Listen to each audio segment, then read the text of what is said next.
A few years ago I set up a company called HAB, Happiness, Architecture, Beauty, as a development company. And we're finishing this scheme in about 2 or 3 weeks' time. It's a scheme of about 42 homes called The Triangle, and designed by a wonderful award-winning British architect, Glenn Howells.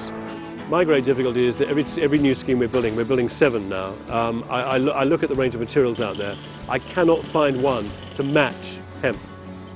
I can't find one that has such a low embodied energy, that locks carbon in, that has such a low environmental impact, that can be grown locally and harvested with minimum inputs in a matter of just a few months.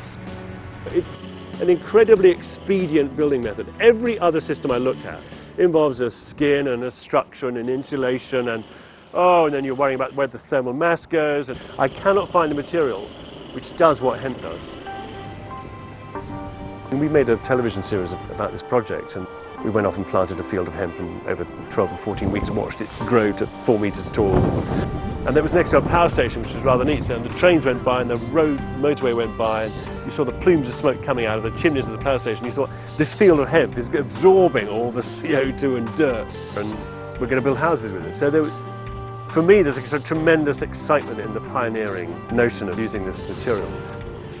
The project manager here on site said to me, he loved the material because we'd had this lorry reversing on site, a big cement mixing lorry. Instead of pouring out heavy, wet, toxic, caustic concrete, it would instead pour out this sort of fluffy, lightweight stuff that was like sawdust.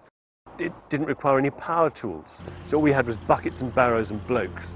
And because there are no power tools, there are no cables everywhere. And it actually makes for a very, very healthy, very safe building site, hemp. It's a very, very builder-friendly material.